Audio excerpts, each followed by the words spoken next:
Today's the 17th, and it's robot and nonsense. I'm actually really proud of myself because I was just responding to a text when Ryan told me all that, and I remembered it. You didn't say the day of the week? I said it was the 17th. I said it's Friday. It's Friday. You didn't say it was Friday. You did say it was Friday. Got to get down on Friday. Walmart unveils a robot warehouse to whisk food to your car. Oh, wait, did I switch? Did you? Wait. Oh, has it been up there that whole time? No. Okay. As soon as he did that, I was like, oh, God.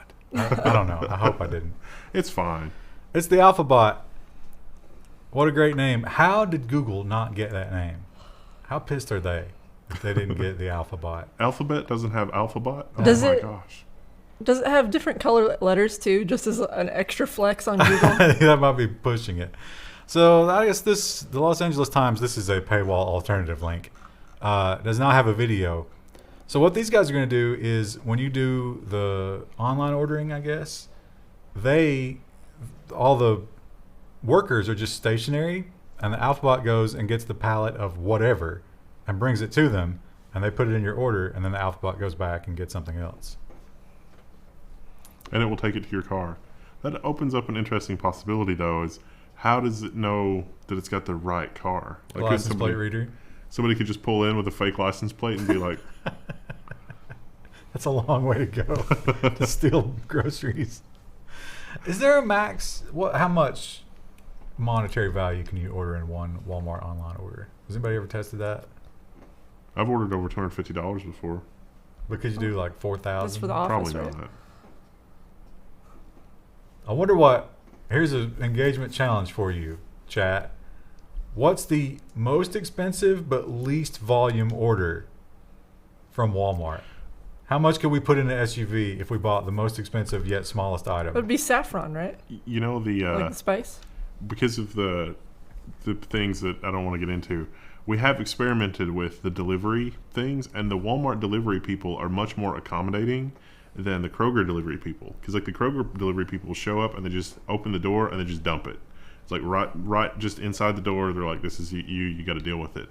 And the Walmart people, it's like, "Would you restock the shelves at our thing?" And they're like, "Okay, sure. Where does everything go?" And then they'll like actually stock it in the kitchen or whatever. Listen, Kroger's more bougie. You gotta offer them something for their time. Slip them a 20. Actually, I bet there is like a time component there, because if they have a lot of orders, they probably have to get back to take the next one. Well, I was experimenting with that for Mom because it was like maybe that would help her with the groceries because they would like bring it and put it where it's supposed to go. Kroger is not willing to do that, but the Walmart people were. Interesting. Maybe they're wearing cameras and they're mapping the inside of your home to feed back to the big data to put on your ad profile. Has too many closets. Well, I was thinking like, when everything collapses, it's like who has the most food stockpiled. You think the Walmart execs are going to go house to house? They probably got a bunker somewhere. Well, we talked last week about AI trying to file a patent, and that does not fly. At least not in, that was in UK, right? I can't Well, remember. they decided maybe Europe somewhere. Anyway, The AI couldn't be listed as an inventor. AI cannot invent, but from China, we find out something that kind of conflicts with that. AI written articles are copyright protectable, rules the Chinese court. So this is Tencent. They've got an AI news article author thing. It's called like Dream Scope or something. Dream whatever. Dream something. And Dream Writer. There we go. Dream Writer, the articles that it writes are copyrightable by Tencent because somebody took those articles and said, we can republish them. You guys had a robot write them. We can just republish it freely. Chinese court said, nope. That is a financial thing, and I've been looking at like financial research lately, and that there is so much of that garbage out there, and it's always a clickbait. It's like, oh, what does Tesla's earnings per share say about the company?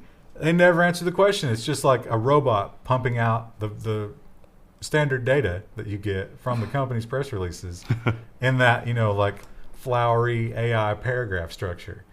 And that's just everywhere. It's ridiculous. See, I read an article the other day. I can't remember what it was about, where like it was mostly fine, but some of the sentence structure was just really bizarre. And I was like, either this is someone who English is not their native language, or this was written by like a bot, because it was very strange. It's interesting they do that because It's just it should be list items. They're just iterating data. Yeah. But instead they write out like... They have to... So it's like, and next let's look at, also on one of our topics today, and then like every transition, but they don't ever use the same one twice, and it gets really weird. It's like when you're writing a research paper and you have a minimum word requirement. Right, yeah, exactly. So that's kind of unfortunate, but I guess I kind of agree with it because who else would own it? Would it just be not owned?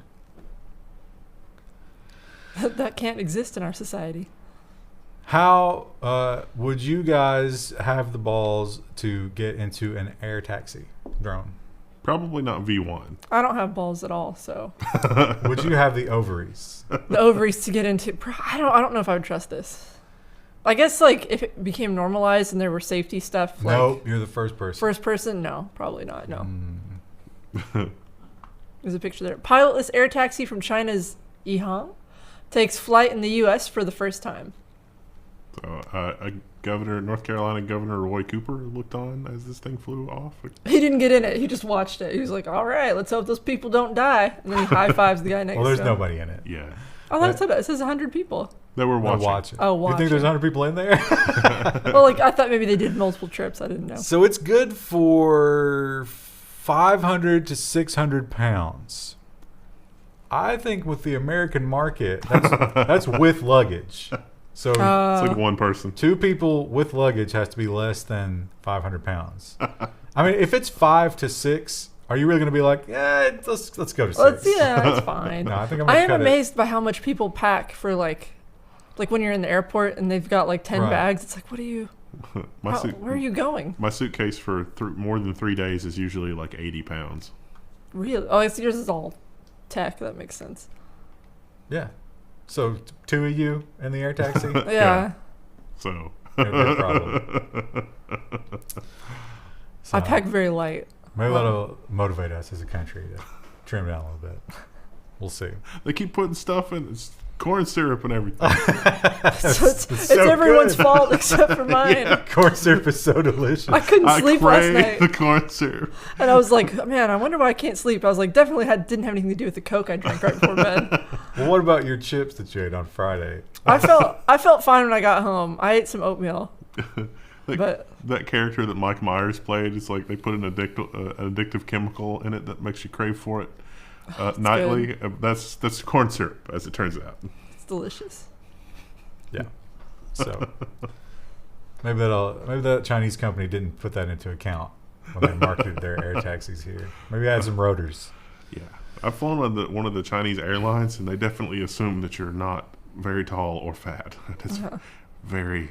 Like my hips. Even American ones, like the height is not. My poor husband was just like, that's crammed into a seat when we went on our honeymoon. I mean, that's just all about maximizing the dollar. Yeah.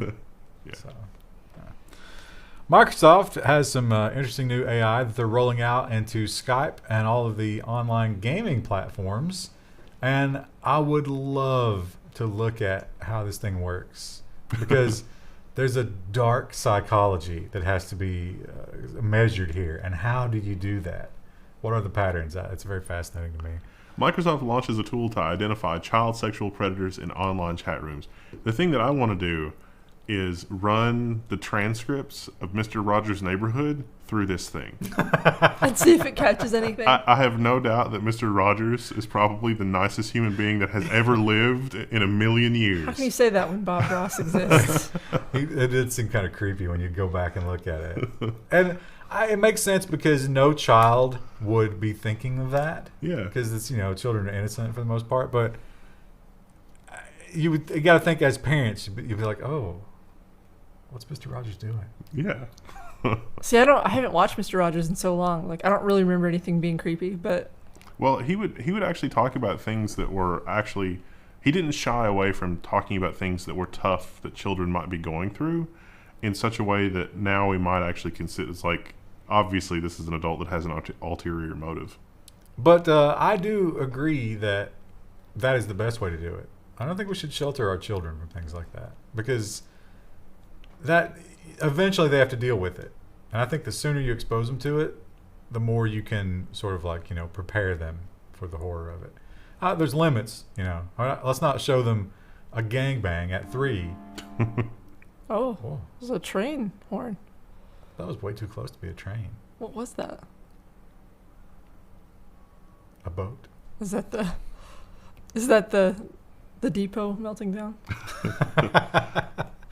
We got the wind advisories yesterday, and like our emergency radio was going off, and I was like, "Who's sick?" I had to like run upstairs and check on it, but it was just for the weather. The wind was so high that the high tension lines were arcing together. Yeah. That was an unpleasant day yesterday. And I don't have There's no segue there. Oh, you know what?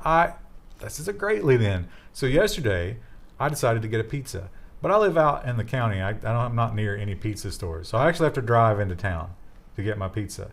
And I looked at the weather, and the weather was like, it's going to start raining like you've never experienced at 2 o'clock. And this was at 1:15.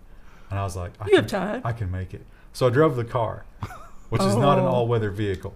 And as I was coming, I was on my way back with my pizza, and I saw those clouds, and I was like, "Oh, does it look The good?" wind got real savage there. Well, my car's immune to that because it's just basically a sliver of metal laying on the. Yeah, that's true. And so as I was pulling into the garage, my garage door opener is very unresponsive. And it was like one of those horror movies where they can't get the key in the door. So I'm like, I'm hitting it, and the first big drops are like falling. And finally I got in, I settled in, I started to eat my pizza, and boom, the power goes out. I'm in the basement with no flashlight, with a mouthful of pizza. And I had to try to negotiate the stairs in total darkness. And I wouldn't have had any of those problems if Zume didn't give up. Oh. SoftBank-backed Zume is laying off half its staff and shuttering its pizza delivery business. So this was a robotic pizza company. CES had the pizzas made by robots. It didn't make as much of a splash, I guess. So they're reading the writing on the wall here, and it's like, nope, not going to do this. This truck is useless now. It's a good idea. It's not time yet. When can it be the time?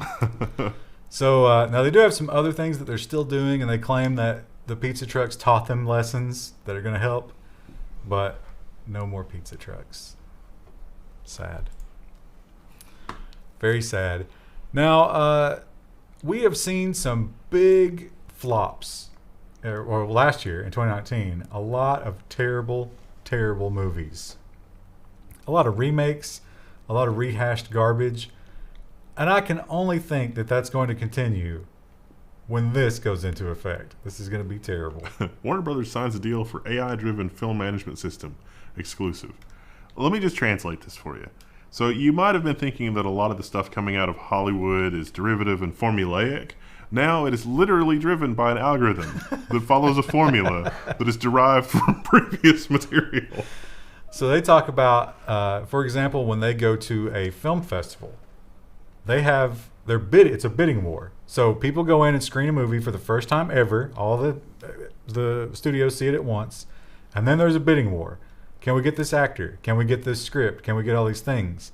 This AI is going to start doing this, and you know it's going to be just the same stories, the same people. It's going to be terrible. Yeah, it's like, oh, this person had one successful film, so that means they'll have another one, so I'll just pick them again. It's literally just codifying Is this the already existing horrible structure. Is this the beginning of the block where we talk about AI, trying to do arts and humanities, and then it's like, what is that saying about our cultural influence? I left that for the last one, but the transition from this to nonsense, because I love those. The poetry, is that what you're talking about? Yeah. Those poems are so good. But you know who this is great news for? Is Dwayne "The Rock" Johnson, because he's going to be the It's leading good news man for anyone who's already every in movie. Hollywood. Yeah, there's not going to be a movie that comes out in 2021 that he's not in. What are they going to do when they need to find hot, new, sexy starlets? They'll Epstein's gone. This AI can't find him. we'll just use like one of the older, more experienced actors or actresses, and deep fake her every time. And But don't give her any money for her right, likeness. and then use body doubles. We're using B. Arthur, but we've de-aged her. Dame Judi Dench as the hot young starlet, the love interest. Is B. Arthur alive? Oh, No, that's why it would be well, it's possible. especially dark. No, I'm saying you get the person that can show emotion and act to do the acting, and then you just replace them in post. That's probably going to happen anyway. Yeah. And speaking of that, that's a great. I didn't even intend for this, but the transition is perfect here because people are doing that not in films yet, but in every other kind of marketing. Just make up a fake person. AI companies are selling photos of fake people to dating apps and marketers. So photos of AI-generated humans help create the illusion of a bigger, more diverse population. This is for dating apps. It's a little dark. For marketers, that makes sense, or for people like me who are designers who need stock images. Oh, but that's not why they're doing it. They're doing it. So, for example, if you put up our staff page on your website, and your company's a little too white, perhaps, you insert some diversity. What? But it's not real people. What happens when someone comes into your office to have a meeting and it's like, wait. Well, they're working remotely from their homeland. Oh, of course, yeah. Yeah. And, with dating companies, obviously extremely attractive women probably don't have a hard time getting dates. So let's just add some of those. They're the hot singles in your area. It's funny because we've literally worked on projects where it got popular enough that like the spam bots invaded, and it's like, okay, we can just kneecap that. And then it was like, yeah, that's a good idea. And then it's like, wait, our signups are dropping. And it's like, well, those were all fake Spam, people. You didn't want that. It was like, no, it makes our numbers look good. Put that back. And it's like, what? In fact, we're going to hire a service to create more of those. The darkest timeline. Because of the algorithm. Now, Krista, you've done some Airbnb-ing lately. Yeah, last year. How curious are you to know what your psychopath score is? Because I would love to know mine. Airbnb claims AI can predict whether guests are psychopaths. I don't think I would rate very high because I'm always like scared when I stay at an Airbnb. Like I always try to be. No, this is beforehand. So it does it before. They use stuff like your credit history and your social media profiles and whatever they can find about you. I'm sure your advertising profile goes into that, and they assign you a score, a risk score. Huh. Yeah. But every time I've been on Airbnb, I always get like a high rating from the place I stay at because I always like make sure all the towels are put away and. Oh, look at me. I make sure all the dishes are done before we go, and it's important that you leave it better than you found it. Here's the thing, and you leave a nice note for your host. I'm gonna burst your bubble here, Kirsty, because my mom does that. So my mom won't leave a hotel without making the bed. I don't make the bed. I take all I strip the bed and I put the towels in the bathtub. But here's the thing. Don't you think in some cases, if there was a really lazy hotel worker and they were like, oh, they didn't use the bed, I'm not washing those sheets, or they find the dishes that you did and they're like, oh, they did the dishes, and they don't bother to rewash them themselves. You can't trust people to wash the dishes correctly. It's better to just be a pig and guarantee that it gets cleansed for the next person. Well, that's why you put everything away. Like you put used towels in the bathtub and then you strip the bed. Krista, what if the person before you was a psychopath and they licked all the bowls, but visibly they looked fine, and then they just put them in the drainer as they left? So, it's a possibility that you live with when you stay at an Airbnb. You shouldn't do those things. That's unintended consequences. So is your psychopath score higher, you think, because you don't clean after yourself? No, I don't think it has anything to do with that. It's all before you get there for the score. I definitely think that somebody would take the time to lick all the bowls. That's like kind of like the malicious compliance. Like, oh, if you're supposed to do that with this protocol and I just don't want to do that, I'm going to do this horrible thing and chuckle to myself because whatever, blah, blah, blah. Of course. If there's darkness that I can't even fathom that people are doing to Airbnbs. Yeah.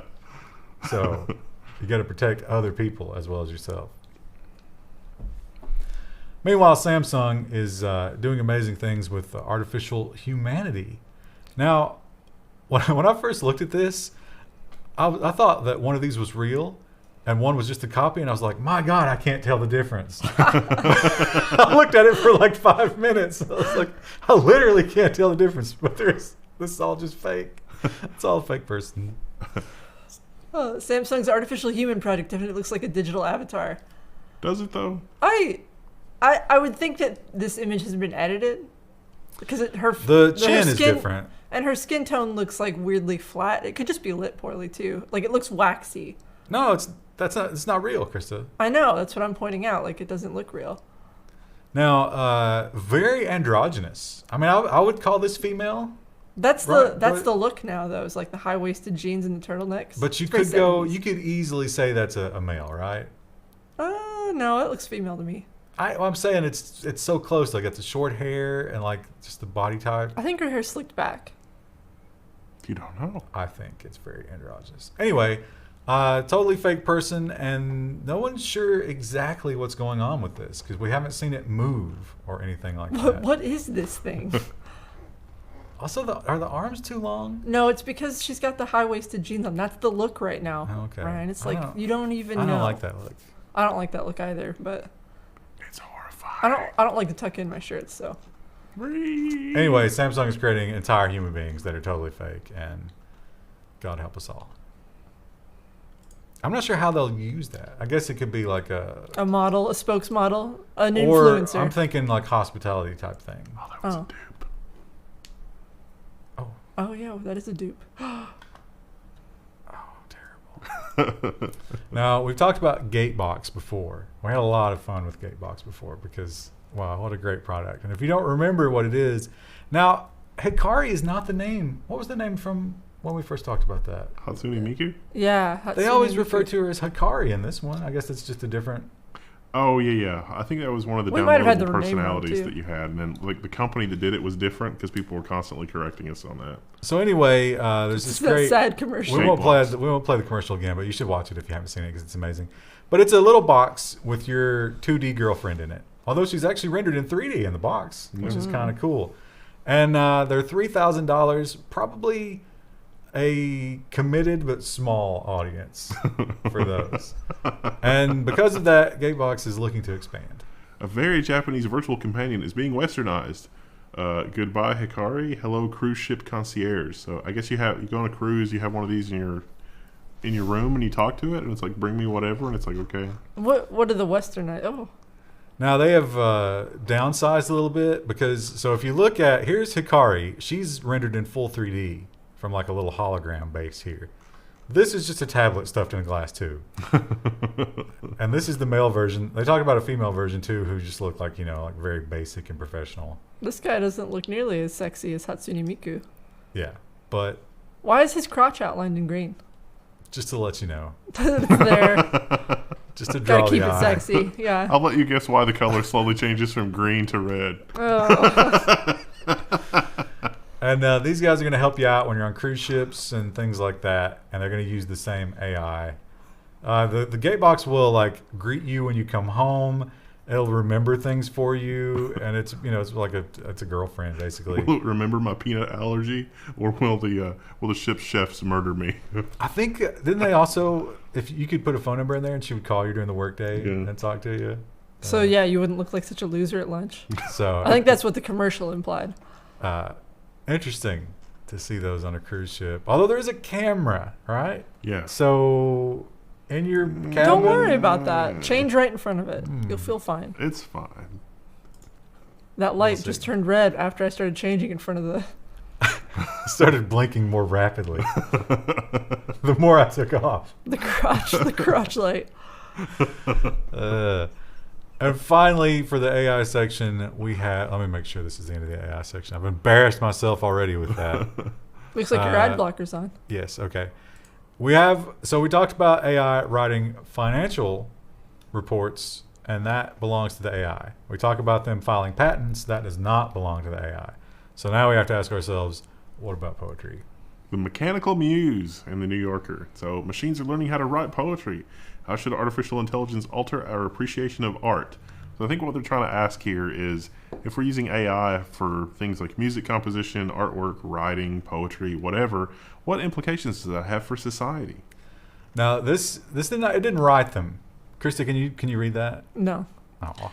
I can read it. But let's talk about what it is first. So it did not write these. What it did was it went to Twitter. That's always a good well of inspiration. And these are all individual one-line tweets. That was the rule. It has to be a one-line tweet.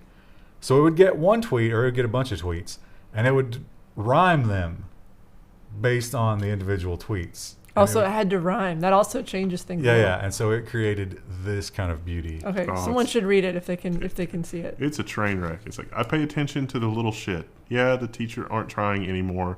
Not even going to encourage it. Never been in Twitter jail before. 2 people want to be in my bio. I wanted some banana pudding too. Don't be a menace is a classic though. Know what's amazing? Johnny Walker Blue. I think perhaps a good title for this news episode will be I Never Liked Sabrina Anyway. So they got several of these, and they're worth a read. We won't read them all out loud, but they are pretty funny. That just random tweets turned into poetry by an AI. It's weird that they don't try to, like, group the tweets by topic and then tell it to write a poem on X topic. That would be much more difficult, I think. Probably, yeah. People picking up electric chronic. I would. That should be the title right there. We would definitely get flagged. Oh yeah, we can't use that one. It's drugs. Bother. Stupid algorithm. The algorithm is already influencing culture. You see, it's already. Otherwise, people won't watch our videos. And moving on to nonsense. Now, this story was really all about the picture. And it's not ad blockers on. Thanks, Popular Science. Well, check out the Popular Science link. It's like Cuttlefish perceived depth, and they wore 3D glasses to prove it. So what they did was they glued some Velcro on the cuttlefish. And then they Velcroed some 3D glasses onto the cuttlefish, and they projected images in 3D to see if the cuttlefish would accurately track prey, and they did. So they had 3D shrimp flying toward the cuttlefish on a screen, and it tried to eat them. Aww. Bless and its it's heart. so adorable with its little 3D glasses. And then they probably immediately killed that fish. Yeah, they did have to.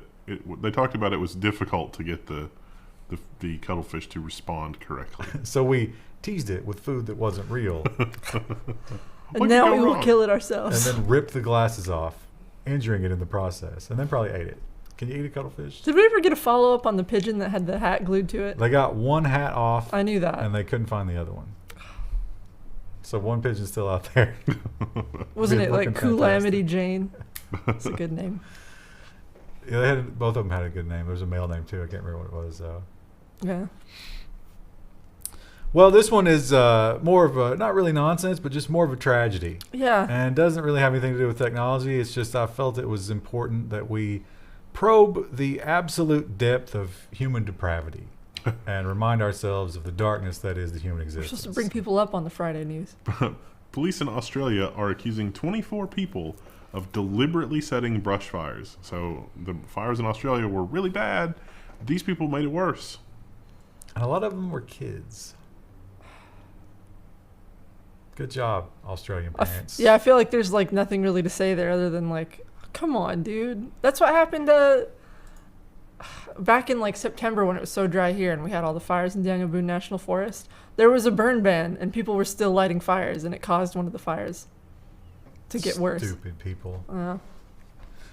Well, was it the Impossible Burger that we tried, or was it the other one? Which one's from Burger King? We did the Impossible Burger. Impossible, okay. I didn't like it. I mean, it was okay, but... It was fine. But as soon as it got cold, it was like not even remotely good. Whereas like beef, it's like, this is cold, but it's all right. It's terrible. And so I wasn't completely convinced, but it's still popular, and it's so popular that Impossible has not stopped at beef. They continue. We ate Impossible Foods faux pork, and it was good as hell, according to this article. Oh, what an excellent way to write that. Imagine it's like with just ground up people, because people are less important than animals. So these are various sausage products. I mean, they all look good. Well, this was made by, I think, a very good chef. Yeah. Okay, this is not a Burger King meal. But they claim it was all amazing. I'm not opposed to meat alternatives. I wish they just wouldn't refer to them as such, like, because then you're thinking the whole time you're eating, you're thinking, oh, this could taste like actual beef, and then you just want real beef. Well, they claim this does taste like actual pork, even to the texture. They said, like the ground pork, the sausage type stuff, tasted or felt exactly the same. I think that was part of my problem with the Impossible Burger, is that the texture was slightly off, and then it also had like a dirt taste. like an after. I don't know how to describe it. Dirt's not the right word, but it's the root. Yeah. That literally just grew in the dirt. Yeah. So I'm sure it takes on some of the. It has like that kind of earthy quality to nutrients.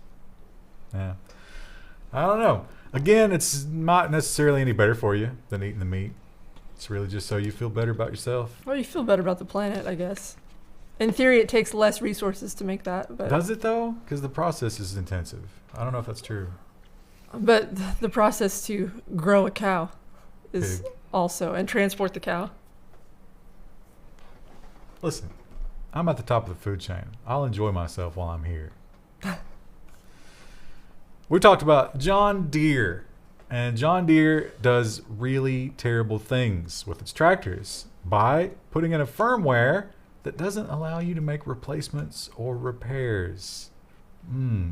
That seems like something that might kill your business, right? It should in a perfect world, except how do you compete? Who's the competitor? Because all the major tractor brands are doing it. So what's a farmer to do? Well, there's a solution, and it's a hilarious one. For tech-weary Midwest farmers, 40-year-old tractors are now a hot commodity. This tractor was built in 1980, or tractors built in 1980 or earlier are causing bidding wars at auctions. And the reason is because mechanically, the modern tractors really aren't a lot different than the ones from the 80s, but the electronics are completely different, and they're actually hostile toward repairs.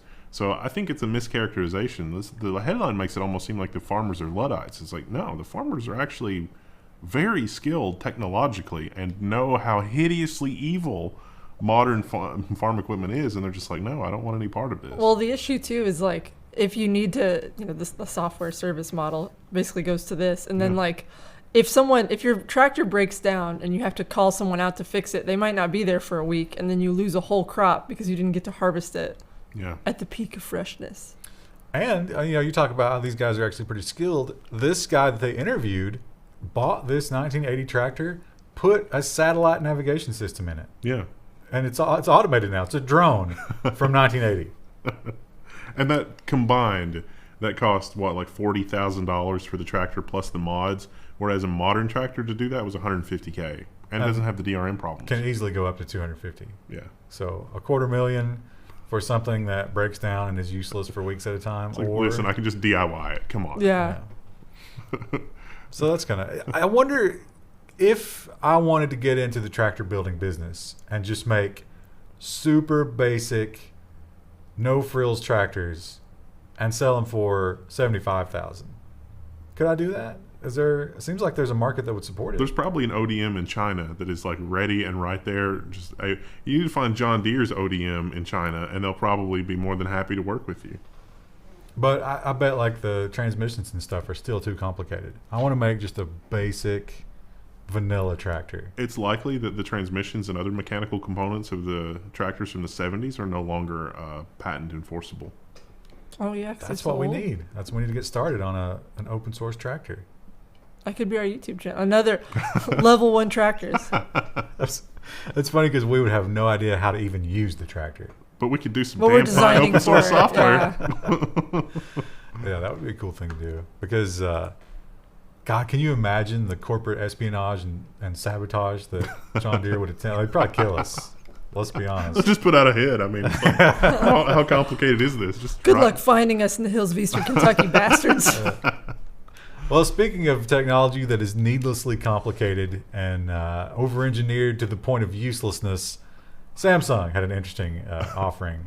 Samsung's clever Sero TV auto-rotates for vertical videos from your phone. Yeah, so... a solution looking for a problem. Yeah, it's like, oh, you got a vertical video? Click.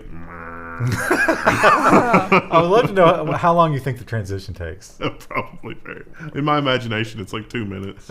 Yeah, it's like, oh, I can't wait to watch this 10-second clip on TikTok. I imagine it like missing gears and staggering on the way up.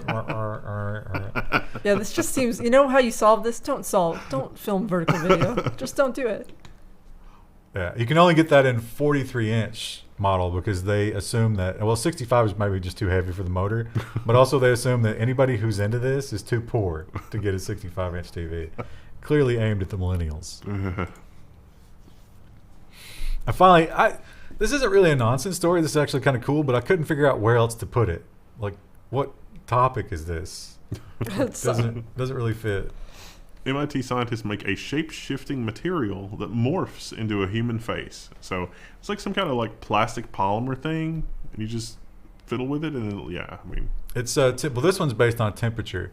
So this is actually a 3D printable polymer of some kind, and you can make these little meshes out of it. You can 3D print these things, and when they change temperature, or sometimes it can be based on other stuff too. They all started out as these little flat ones, and they can turn into these other bubbles and stuff. At one part, it sounded like it was when it cools off, but another part made it sound like when it heats up. But it's already pretty hot coming out of it. Yeah, it's going to be hot. Yeah. I don't know. I don't know either. Looks like a Chex Mix. Oh, I bet they're delicious. Yeah, we should eat some of those. They're delicious, and you get at least 3 new kinds of completely new cancer no one has ever seen before. You'll be advancing medicine by eating those things. Forbidden Chex Mix. And this is just another sad story. Yeah, why did you put so many sad Well, stories because in we there? need to know these things, Chris. The world needs to hear this guy's Friday story. is the upper episode. And it's kind of a little bit of a silver lining, but not really. U.S. Army veteran claims that his prosthetic legs were repossessed after the VA refused to pay for them. Medicare did not send me to Vietnam. So, yeah. And that's, and then it was like, oh, this is going to be in the press and get a lot of coverage. Oh, here, I have your legs. Well, back. but see, not from the government. So what happened was he got his legs through this. Didn't we cover this? Did we? We covered, or was it maybe? I'm thinking of a different story. I think we covered this when it first happened, but there was no conclusion. So he got his legs through a third-party company. They billed the VA, but the VA said, wait, you've got Medicare. Let Medicare pay for this. And so they billed Medicare. And Medicare said, all right, if we'll pay for it if we have to, but there's a 20% copay. And these are some really expensive legs. They're like super high tech. So they came to the guy and they were like, all right, here's your legs. We just need to collect this money first. And he was like, dude, I don't have any legs. How do you think I'm working right I'm now? not making a lot of money here. Probably got PTSD. And so they said, well, no money, no legs. And they picked him up and they took him home. And then he went to the news. Now he's got the legs back. But the legs have to be calibrated. Guess who's not calibrating the legs till they get their money? I hate that like bureaucratic hell. I mean, I've never dealt with like the VA, but like just anytime you have to go between two companies, neither of which you want to take. They're not even the companies. It's like, oh. Yeah. It's like the FCC and the FTC, that whole subterfuge with your internet access. Oh, the FTC is going to get involved. It's the FCC. We don't need to worry about this. And it's like, it smells like a recipe for not caring. But think about this. When the average person deals with this, they're dealing with a company that they gave money to, right? An insurance company. They're like, I gave you all this money. Now it's your turn. This guy gave his legs. Yeah. He has a right to be much more upset. So it'll be interesting to see how that plays out. I feel like they were shamed into giving the legs back. Maybe they can be shamed into calibrating them. Also, the guy that had to take the legs in the first place. Like, how shitty do you feel? You go home that night. Wow. Do you even sleep? It's gonna be like that Facebook guy that saw the traumatic videos. It's like, oh, I can't do this job anymore. That's gonna be tough. I mean, not as tough as the guy who doesn't have any legs, but no one's happy in this story except for the VA because they got away with not paying anything. I feel like anyone who works at the VA is miserable anyway. Like, there's no one happy. That's the story of 2020. Meanwhile, the flat Earth continues to be hotly contested, and I don't really want to engage in it. I don't want to fight about it. I have my belief. You have yours. That's what got us in this situation. It's like tolerating that level. Well, what can we do? Well, that's also, again, we've talked about this before. In what way does that like influence your daily life? Like when you get up in the morning, it's like, man, the Earth is flat, and I need everyone to know. Maybe the Nobel Prize Committee was onto something with when they were thinking about giving that guy a Nobel Prize for the lobotomies. It's real dark. The answer, Krista, is if you buy that it's flat, it does impact you because everything is a lie. The most basic assumptions of the world around you consider to be untrue. But why would you care about this particular lie when there are other bigger ones to uncover? Well, in this case, it was the other way around. So the story here. Well, actually, let's do the headline. Oh, yeah. Police, go ahead. Police firefighters called in after flat Earth debate turns heated.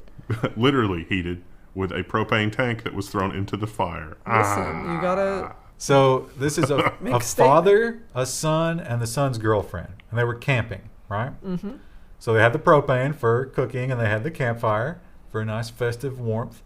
And the girlfriend brings up that maybe she thinks the earth might be flat.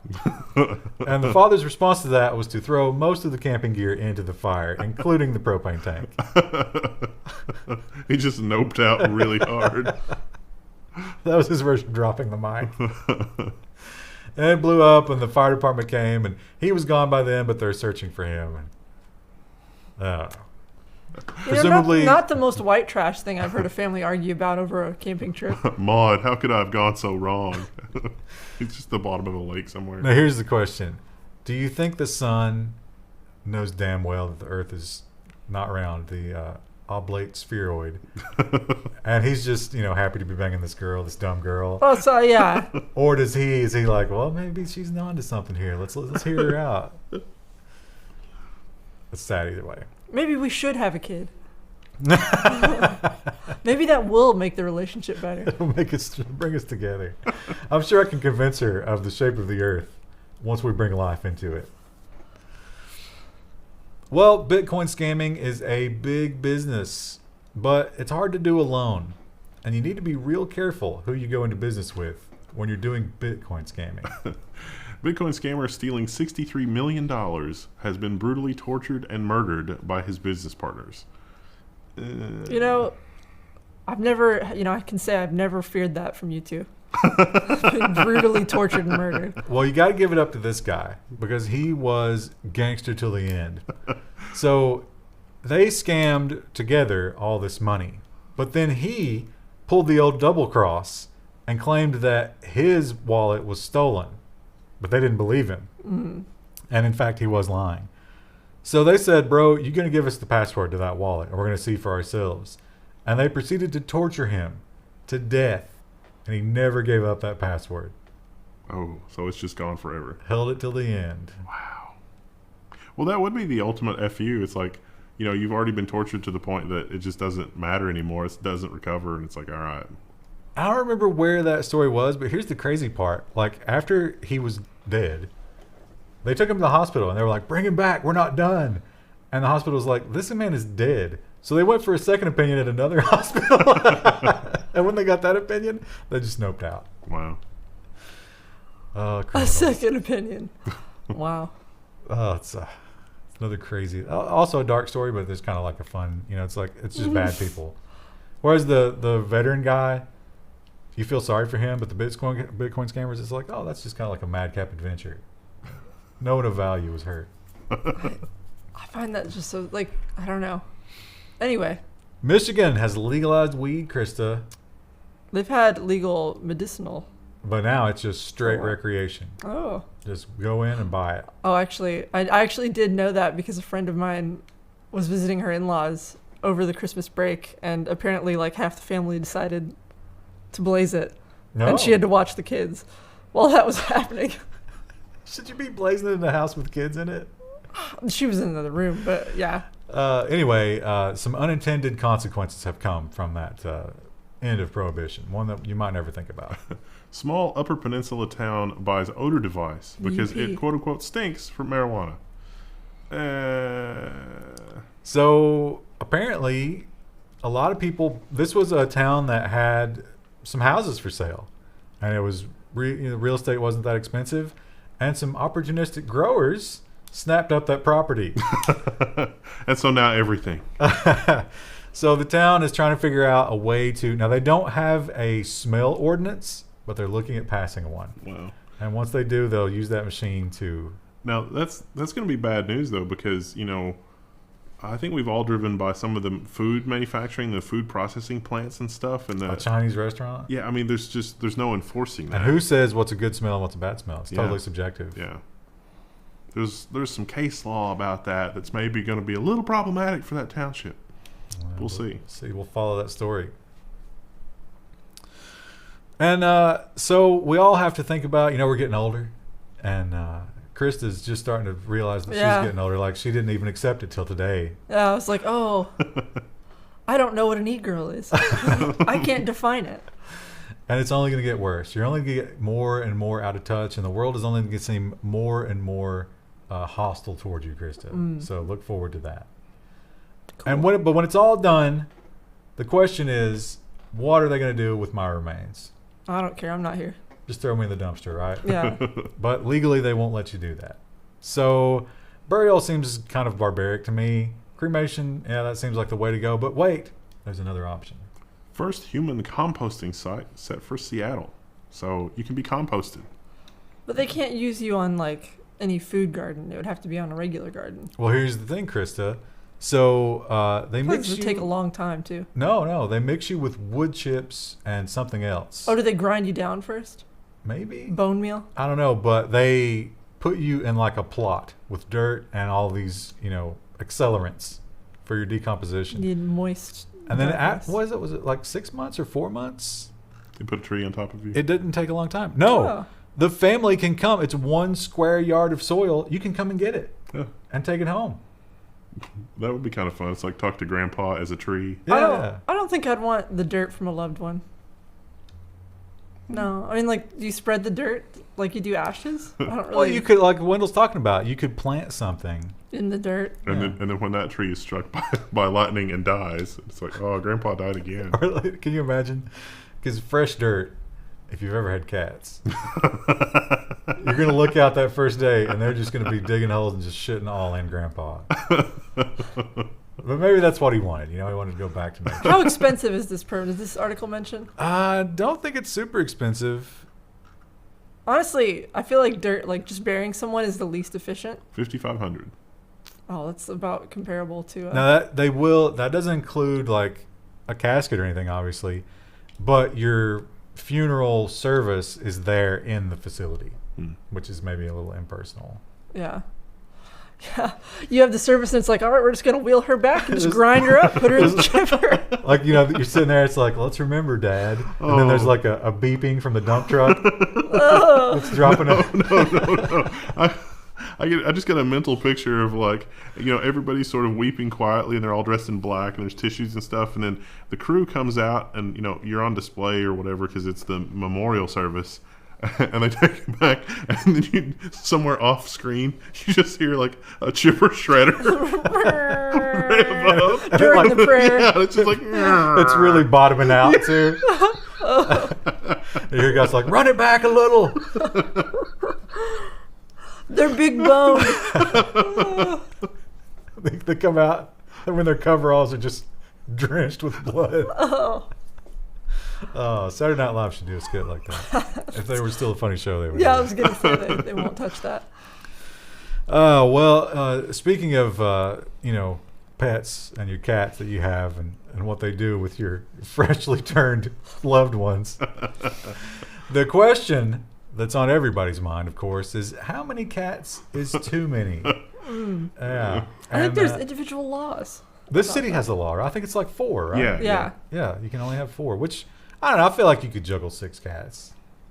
Maybe. I think it gets to a point, though, where it becomes a sanitation issue where it's hard to keep up with the litter. That's kind of what happened here.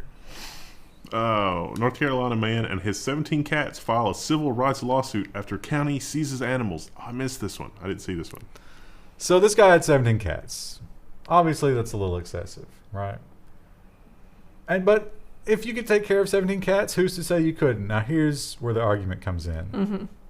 The social services were called in by a neighbor citing the smell. And the social services claimed that they had to don masks because of the ammonia in the air. That's the thing, is like there just reaches a point where like no matter how much you clean, it's going to be almost impossible to keep that space properly like disinfected. With 2 cats and the Roomba, I'm still vacuuming like every 3 days. Yeah. Just to control that litter. Well, we vacuum every Saturday. Like just Root's not really even that dirty, but like if I went Saturday to Saturday, I would be walking on like 2 inches of gravel by the end of the week. Oh yeah, so we don't have the litter box problem. Ours is just hair. There was a lot of that too. So you do have to think about like what's the lifestyle of the cat like in that scenario? Is that a happy cat living with 17 other cats in the filth? It's probably about like Mom's cat, where it's just terrified of literally everything. Well, that cat was like nigh on feral, right? Though, Yeah. like, but for most of the day, it doesn't have to be because it likes her, right? Yeah. So it's fine for most of the time. It's just you. Literally everything, like or anything. Plastic bags, boxes. My cats love plastic bags. They'll just dive right down into them, and it's like, well, you're going to suffocate one time when I'm not here, aren't you? this is how you go. I'm pretty sure that Mom's cat wouldn't have the PTSD that it does if it weren't for the possums. And it's like, what dastardly things were those possums doing to make that cat afraid of literally everything? You know there are possums in Australia, but they're like cute and cuddly, and I'm like, I think we got Australia's possums and they got America's possums. Like there was a mix-up. What makes you think America should be cute and cuddly? Nothing about our behavior toward the international world. No, but like, you know, Australia has all the terrifying animals. Our possum should have been over there. Yeah. Maybe it's because they're so guarded about bringing in other species. Maybe our possums got contaminated at some point. Yeah, they're very hissy. Well, speaking of cats, the Cats movie is still in theaters. Oh, I can't wait. How is that even Are possible? you going to see it, Krista? I kind of want to. Wow. Well, perhaps you should take this advice on the best way to experience that film. Most terrifying experience of my life, says viewer. Cats viewers are seeing the film on drugs. I kind of want to go to the movie tavern with some friends and just get drunk and watch this movie. We've been talking about it, but we haven't gone yet.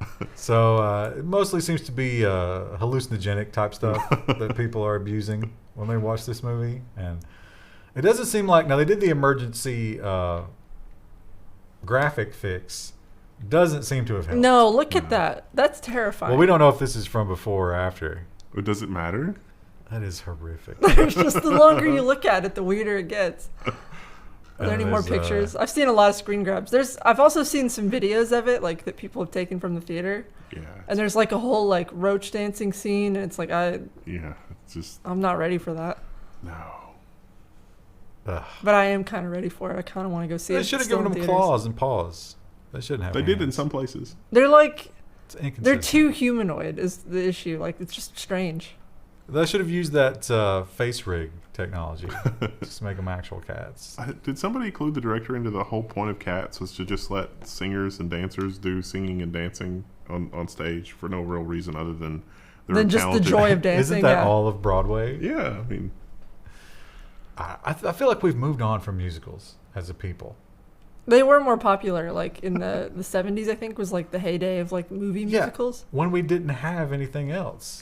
what was the first like dance music I want to call it a gantry, but that's not right. A what? It was like jazz was kind of the... What are you it was thinking like of? it was like from the time of Ben Franklin. It's because he would like there was like the hurdy-gurdy and I don't know. Wasn't that an instrument? Yeah. I can't remember what it was called. It's been too long. All the music from those days is because jazz came from the black artists actually wanting to make good music, but during the day they had to play that big band garbage, and then they'd be like, "We can do better." I have no doubt in my mind that historians will look back on the Cats movie the same way that we look back on Ben Franklin's musical instruments. That was just a bunch of cats where it would hit their tails with like a nail to make the cat scream, and that was Ben Franklin's cat musical instrument. Could the cats be part of the trifecta of the fall of modern civilization? Because we've got the fire. That is terrifying if that somehow survives the records of the fall, and then it's like anthropologists look at that and they're like, what the hell were they doing? And we've obviously got the politicians who are fighting amongst themselves as the world literally burns. We've got the big fire. We've got the possible world war percolating. And then we've got cats. Cats is really the number one indicator. And speaking of nuclear holocaust, Israel has an interesting nuclear policy.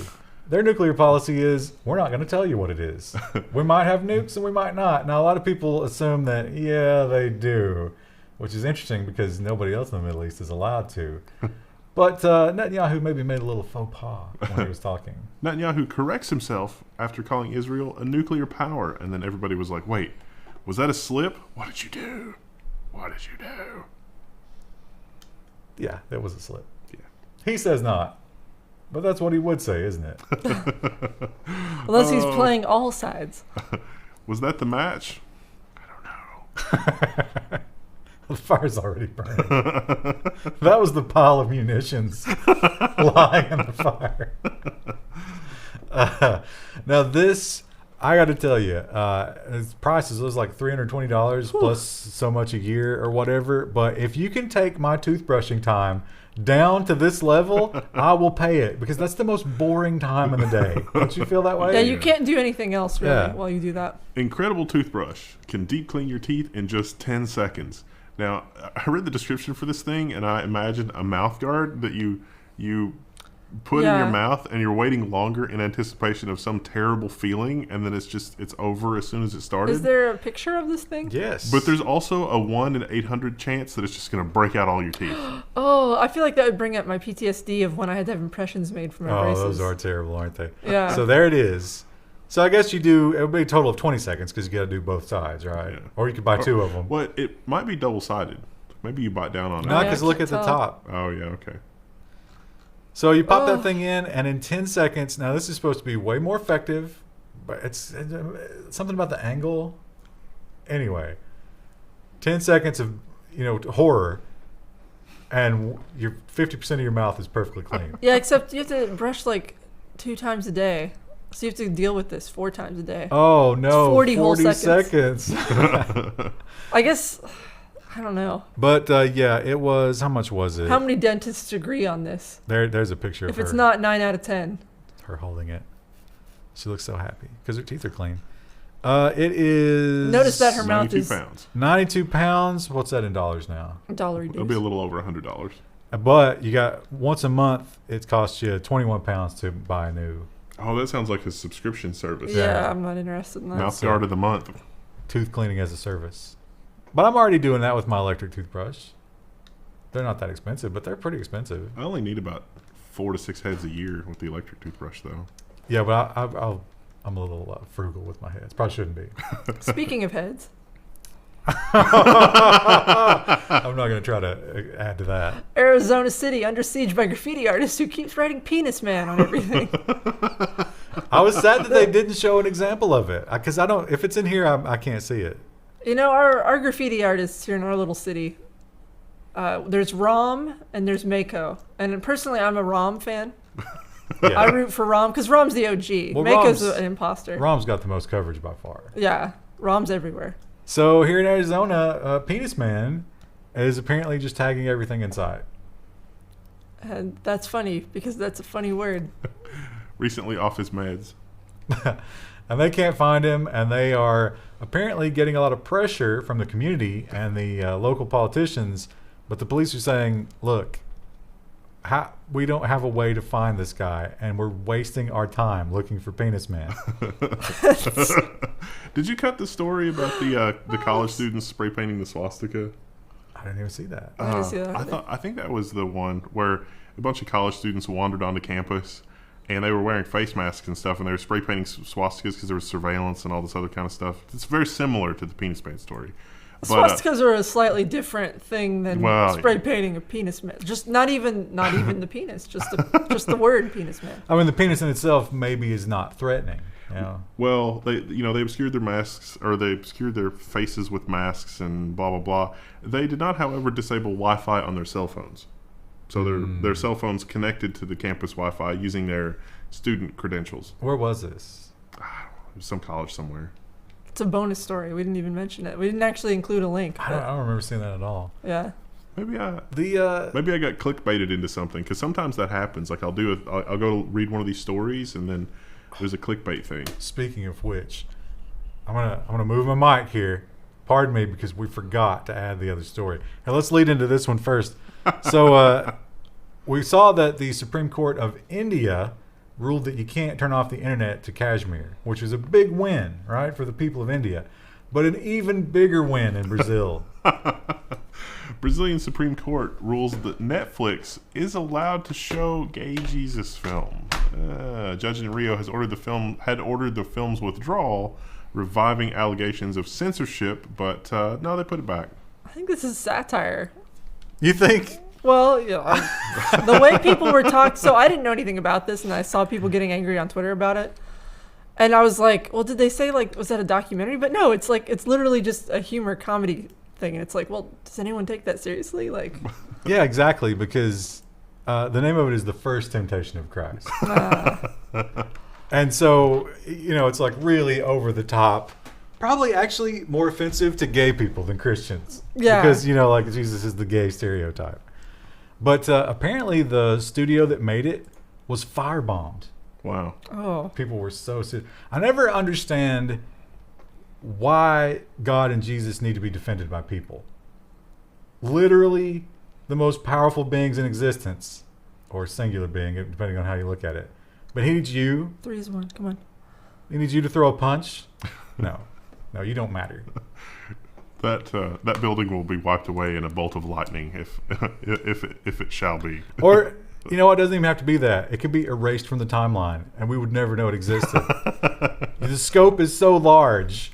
Any effort that you make toward it is pathetic in comparison. God doesn't need you. Just keep Your that theology's actually sound there. And finally, just a recent addition, because we got clickbaited in an earlier article, and I can't pass this up. I don't even know Yeah. the details. We're just going by the headline because we haven't read this. CES 2020, Pampers, a new device that sends you a notification when your kid has a dirty diaper. So yeah, look, it's a little puck thingy. Okay. Let's Hit watch the video. play button. Let's watch It's it. literally from Pampers, Procter and Gamble. Oh no. TechSmart with Rich DeMuro. Oh, this is just We don't no. see any of No. that. Is there Oh, actually yeah. a video of it? This I need is- to see it being Oh, this is not used. it, is it? Oh, Yeah, no, that's There it. we go. wait. That looks like a...